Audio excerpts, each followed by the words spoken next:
Assalamualaikum warahmatullahi wabarakatuh. Ketemu lagi bersama saya Profesor Matematika. Hari ini kita akan bahas materi matematika lagi guys ya.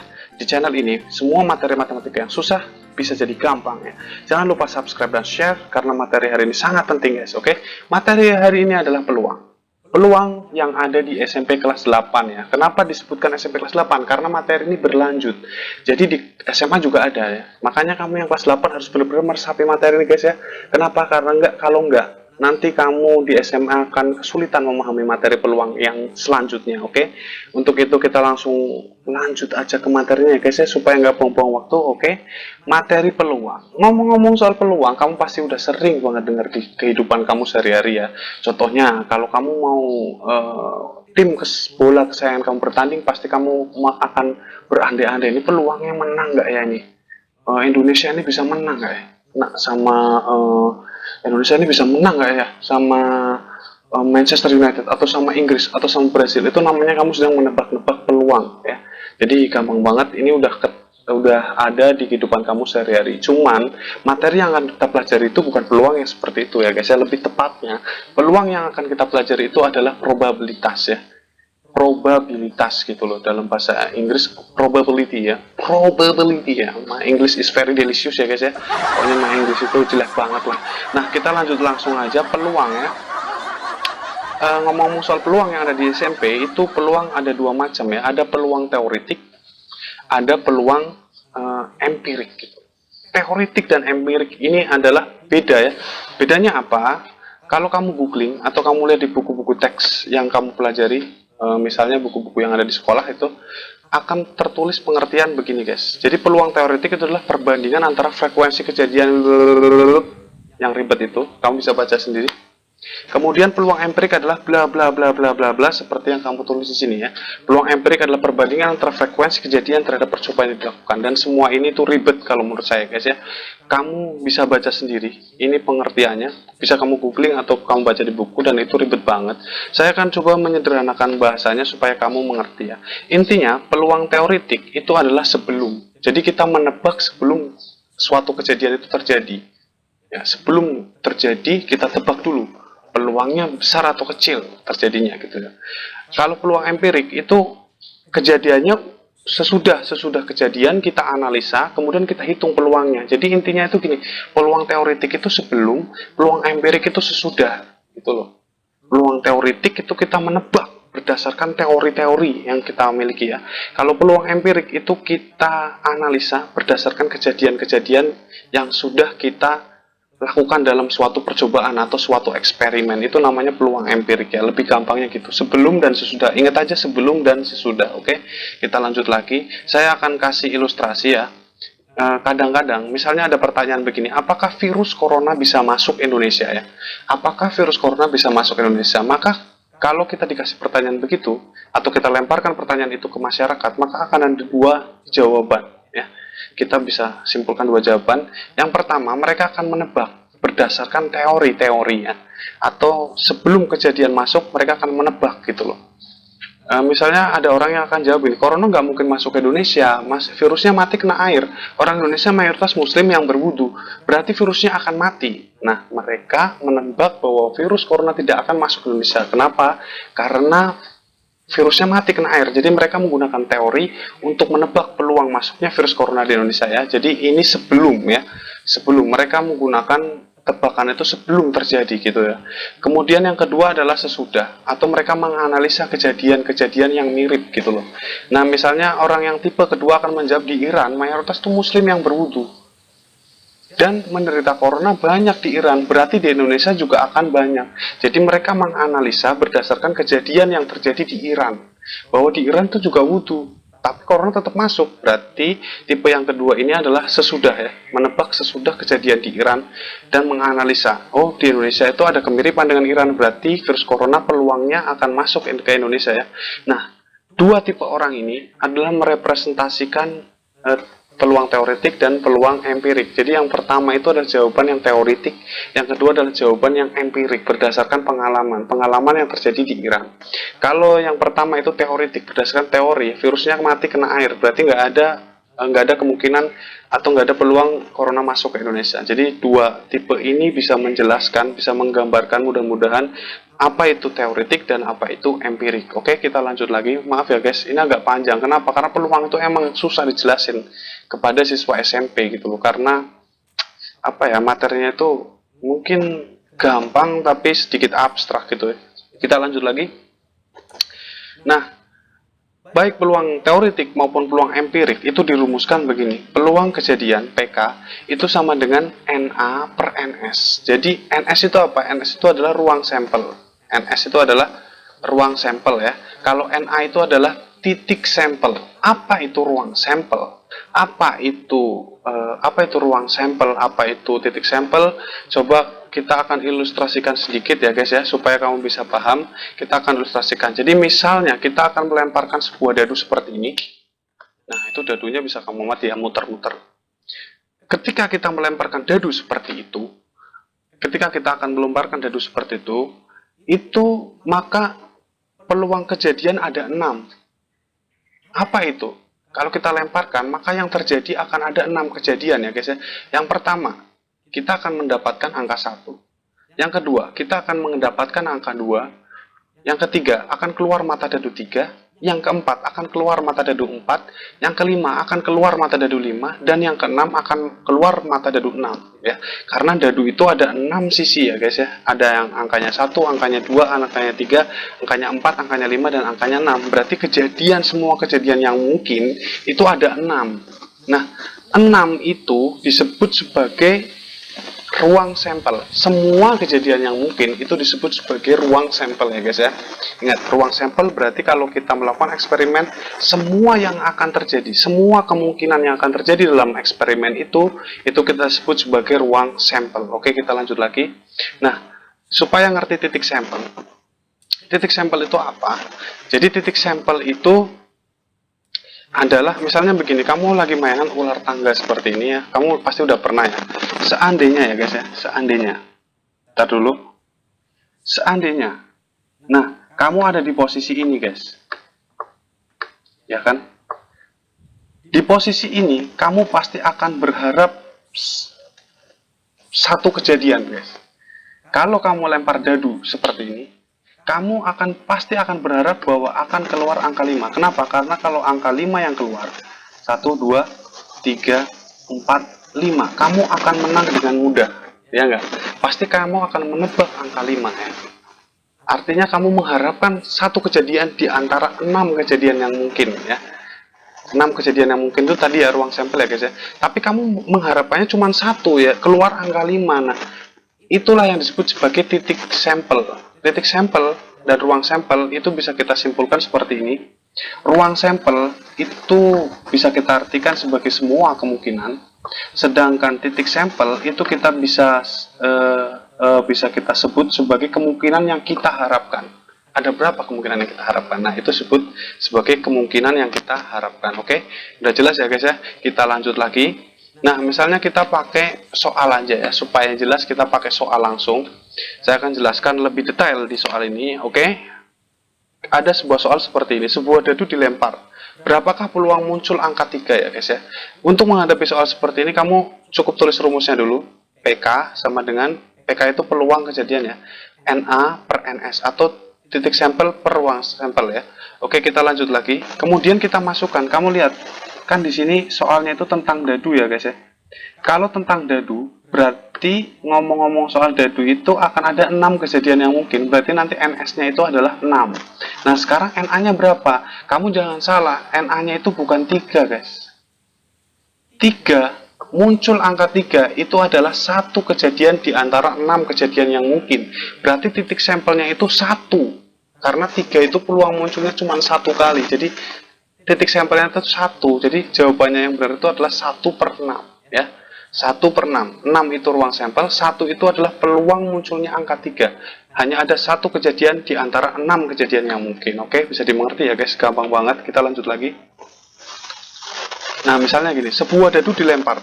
Berapakah peluang muncul angka 3 atau 4? Nah, Ini beda ya guys ya. Yang tadi itu cuman yang diharapkan tuh cuman satu, sedangkan di sini yang kita harapkan tuh ada dua kejadian ya. 3 dan 4. Berarti kita tulis rumusnya begini. Peluang kejadian sama dengan NA per NS. NS-nya masih sama karena ini sama-sama dadu. Berarti ada 6 kejadian yang mungkin. Berarti ruang sampelnya ada 6. Kemudian tapi yang kita harapkan adalah dua kejadian. Kalau nggak 3, 4, berarti ada dua kejadian yang kita harapkan. Yang pertama 3 keluar 3, yang kedua adalah 4. Berarti nanti peluang kejadiannya itu NA-nya titik sampelnya 2, per ruang sampelnya ada 6, berarti 2 per 6, atau kita sederhanakan menjadi 1 per 3. Gampang banget guys, oke? Sama profesor matematika itu gampang semua guys, oke? Kita lanjut ke soal yang nomor 3. Sebuah dadu dilempar, berapakah peluang muncul angka 7? Ini soal ini kayaknya menjebak gitu ya guys ya. Mana ada sebuah dadu atau ada angka 7? Nggak ada kan? Berarti peluang kejadian yang kita harapkan itu tidak mungkin terjadi. Atau 0. Ruang sampelnya 6, tetap ada 6 kejadian yang mungkin, tapi tidak ada satupun kemungkinan keluar angka 7. Berarti 0 ya. 0 per 6 sama dengan 0. Nah, nanti di peluang itu dinyatakan dengan angka antara 0 sampai 1 ya. Kalau 0 itu tandanya kejadian itu tidak akan pernah terjadi, tidak ada peluang. Seperti soal ini, tidak mungkin kalau kita melempar dadu keluar angka 7, itu benar-benar nggak mungkin. Itu sama dengan kalau kita melempar koin. Ketika kita melempar koin, maka cuma ada dua kejadian yang mungkin, keluar angka atau keluar gambar. Nggak mungkin keluar makanan guys, ya kak? Ya nggak? Nggak mungkin kalau kita melempar uang keluar makanan, berarti peluang keluar makanan dalam kejadian pelemparan koin itu 0 atau tidak akan pernah terjadi ya. Jadi di antara 0 sampai 1. Sedangkan 1 kalau peluang itu kalau setelah kita hitung peluangnya 1 itu artinya kejadian itu akan pasti terjadi. Contohnya orang hidup pasti akan mati, berarti peluang orang untuk mati itu 1. Artinya setiap orang pasti akan mati gitu loh guys ya. Jadi gampang banget, oke? Nah, selain soal tentang dadu ada juga tentang kartu ya, guys. Seperti ini. Sebenarnya ada juga soal-soal yang pakai kartu remi, guys, kartu bridge. Tapi saya nggak suka soal itu. Kenapa? Karena visi saya itu kuat iman, mulia akhlak, prima prestasi ya. Jadi saya nggak mau kenalin kamu ke kartu gitu loh. Kartu remi itu kan nanti bisa judi. Kamu mengenal itu sudah salah gitu loh. Jadi saya akan buat soal lain tentang kartu. Soalnya seperti ini. Terdapat 25 kartu. Nah, terdapat 25 kartu dengan nomor 1 sampai 25. Berapakah peluang terambil kartu berangka genap? Oke, guys. Jadi kartunya itu ada 25 kartu, masing-masing kartu ada nomornya. 1, 2, 3. Anggap aja kayak nomor antrian ya, guys ya. Kamu kalau ke bank atau ke mana ya, pasti dapat nomor antrian. Nah, nomor antriannya itu 1 sampai 25. Berapakah peluang kalau kamu ngambil kartu itu? Kartunya diacak, kamu ambil keluar angka genap itu peluangnya berapa? Nah, ini rumusnya sama, peluang kejadian sama dengan NA per NS ya. NA per NS ya. NA per NS ya guys ya. Titik sampel per ruang sampel. Jadi ruang sampelnya di sini tuh ada 25. Kenapa? Karena kalau kita ambil di tumpukan kartu yang jumlahnya 25, berarti kalau kita nggak ambil angka 1, angka 2, angka 3 sampai 25, berarti ada 25 kejadian yang mungkin sehingga ruang sampelnya itu adalah 25. Nah, peluang berapakah peluang terambilnya kartu genap? Berarti kita hitung titik sampelnya ada berapa? Nah, titik sampelnya dari 25 kartu itu ada 12 ya benar, 12 kartu genap. Kartu yang nomornya genap, berarti titik sampelnya ada 12. Sehingga peluangnya itu menjadi 12 per 25 ya guys ya. Gampang banget ya guys ya. Dan kamu harus tahu guys, semua soal ini itu adalah soal yang teoritik. Kenapa? Karena di sini kita menebak sebelum kejadian ya guys ya. Itu artinya semua yang di sini adalah teoritik. Kita menebak sebelum terjadinya. Nah, ini contohnya nih. Sebuah dadu dilempar. Dadu dilempar, berapakah peluang muncul angka? Jadi pertanyaannya itu muncul sebelum kejadian. Pertanyaannya muncul sebelum kejadian, garis bawah itu. Pertanyaannya muncul sebelum kejadian ya guys ya. Jadi semua yang di soal ini, yang udah kita bahas ini adalah peluang teoritik. Kita lanjut lagi. Nah, ini juga teoritik soal yang ini. Tadi satu dadu, sekarang kita pakai dua dadu. Dua dadu dilempar, berapakah peluang munculnya angka 3 dan 4 ya? 3 dan 4 ya. Ini caranya kita pakai rumus sama, PK sama dengan NA per NS. Bedanya adalah penentuan ruang sampel dan titik sampel. Oke, kita akan kasih ilustrasi. Pertama kita akan tentukan titik sampel dulu. Nah, dua dadu ya, dua dadu keluar 3 dan 4, itu bisa ada dua kejadian yang mungkin. Yang pertama, dadu pertama 3, dadu kedua 4. Atau sebaliknya, dadu pertama keluar 4, dadu kedua keluar 3 ya guys ya. Nah ini dadu pertama 3, dadu kedua 4, atau dadu pertama 4, dadu keduanya dapatnya 3. Nah ini berarti ada dua kemungkinan ya guys ya, dua kemungkinan. Artinya NA-nya itu nanti 2. Nah berapakah NS-nya? NS-nya itu, ini supaya gampang aja, NS-nya itu kan satu dadu kan ada 6 peluang ya.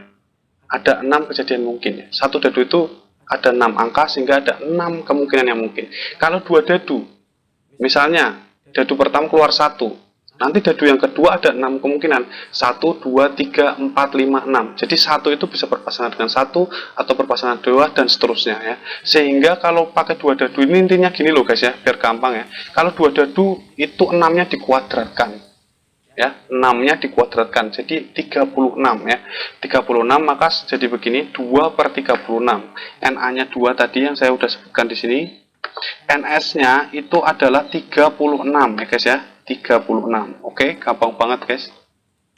36 dari mana? Dari 6 kuadrat. Jadi kalau ada dua dadu atau dua koin misalnya, satu koin kan NS-nya 2 ya, ada dua kejadian mungkin kalau nggak gambar angka. Kalau ada dua koin atau koinnya dilempar 2 kali, itu artinya 2-nya dikuadratin gitu loh pokoknya. Kalau dadunya ada 3 berarti 6-nya dipangkatkan 3 gitu. Kalau koinnya ada 3 berarti 2-nya, koin kan peluangnya 2 ya, ruang sampelnya 2, 2-nya dipangkatkan 3 gitu dan seterusnya. Ini gampang banget guys. Oke, ini juga bisa disederhanakan jadi berapa guys? 1 per 18. Ini juga bisa ditulis begini guys. Ini sebenarnya nulisnya begini ya guys, 1 per 18, nggak boleh pakai garis miring, tapi saya nggak apa-apa lah, namanya juga di YouTube ya, bebas, yang penting kamu ngerti ya guys ya. Kemudian ada soal selanjutnya, sebuah dadu dilempar, ini saya hapus dulu, sebuah dadu dilempar sebanyak 30 kali ya, sebuah dadu dilempar sebanyak 3 kali, 30 kali. Angka 3 muncul 15 kali, berapakah peluangnya? Lihat, perhatikan bedanya. Yang pertama ini teoretik. Kenapa? Karena pertanyaannya muncul sebelum dadunya dilempar. Dadu dilempar, berapakah peluang muncul angka 3 dan 4? Itu kan pertanyaan sebelum dadu dilempar. Sedangkan ini dadunya udah dilempar 30 kali dan angka 3-nya udah muncul 15 kali guys. Artinya ini pertanyaannya itu sesudah terjadi gitu loh. Sesudah ya. Kalau sesudah itu berarti empirik ya guys ya. Jadi tahu kan bedanya antara teoretik dan empirik. Kalau teoretik itu pertanyaannya sebelum kejadian, kalau empirik itu sesudah kejadian. Jadi ini cara mengerjakannya masih sama, PK sama dengan NA per NS. Nah, NS-nya kalau pada peluang empirik itu adalah banyaknya kejadian atau banyaknya eksperimen, banyaknya percobaan. Di sini itu maksudnya 30 kali ya, karena kejadian pelempar dadu itu ada 30 kali. Kemudian angka 3 muncul 15 kali ya. Nah, 15 kali ini NS guys. Jadi jawabannya tuh 15 per 30 sama dengan setengah ya guys ya. Gampang banget. Kita lanjut lagi. Sebuah dadu dilempar sebanyak 30 kali. Sebanyak 30 kali. Berapakah peluang muncul angka 4 ya guys ya? Coba perhatikan pertanyaannya. Sebuah dadu dilempar sebanyak 30 kali. Berapakah peluang muncul angka 4? Ini empirik apa teoretik ya? Ini setengah-setengah ya guys. Setengah empirik, setengah teoretik. Jadi dadunya dilempar 30 kali ya. Artinya ini udah dilempar. Ya, ini belum dilempar ya. Akan dilempar 30 kali. Ini sama dengan ini. Akan dilempar 30 kali. Ini lihat, sama persis. Bedanya berapakah peluang muncul angka 4. Jadi bedanya di sini. Kalau di sini empirik itu kan angka 3-nya udah muncul 15 kali ya kan. Berarti angka 3-nya itu udah terjadi sudah ya. Artinya angka 3-nya udah muncul 15 kali. Tapi ini angka 4-nya itu belum muncul, belum ketahuan muncul berapa kali. Ini setengah empirik, setengah ini. Ini caranya kamu menghitungnya pakai frekuensi harapan guys. Frekuensi harapan itu rumusnya peluang kejadian dikali percobaan ya. Peluang kejadian teoretik seperti ini. Kemudian kamu masukin angkanya aja langsung ya. Kamu masukin angkanya langsung. Ini percobaan itu maksudnya banyaknya percobaan ya guys ya. Banyaknya percobaan. Kamu masukin begini. Nah, 1/6 kali 30. Dari mana ini? Ini ada satu dadu dilempar. Berarti peluang kejadiannya kan titik sampelnya 1 ya guys. Per 6. Dadu itu ada 6 kejadian yang mungkin. Ini NA per NS. 1/6 dikali banyaknya percobaan. Berarti 1/6 kali 30 sama dengan 5 guys. Gitu aja guys. Gampang banget. Ya ini frekuensi harapan. Pokoknya intinya materi peluang ini gampang banget ya. Cuman susah jelasinnya. Emang agak ribet jelasinnya karena materi peluang ini termasuk materi yang abstrak gitu loh guys ya. Kita lanjut lagi. Oh, udah selesai guys ya. Sampai di sini pertemuan kita hari ini ya. Semester 2 ya. Semester 2 itu udah selesai ya. Pada intinya saya membuat video ini tadinya untuk menanggulangi corona ya, karena kalian belajar di rumah, dan hari ini alhamdulillah semester 2 selesai. Terima kasih untuk dukungannya semuanya, untuk tetap bertahan dalam pendidikan walaupun kita dalam kondisi corona gini ya. Kamu tetap belajar berumah, belajar apa aja yang kamu mau, jangan menyerah dengan corona ya kan. Kamu harus jadi generasi yang kuat iman, mulia akhlak, dan prima prestasi. Sampai di sini dulu pertemuan kita hari ini. Assalamualaikum warahmatullahi wabarakatuh.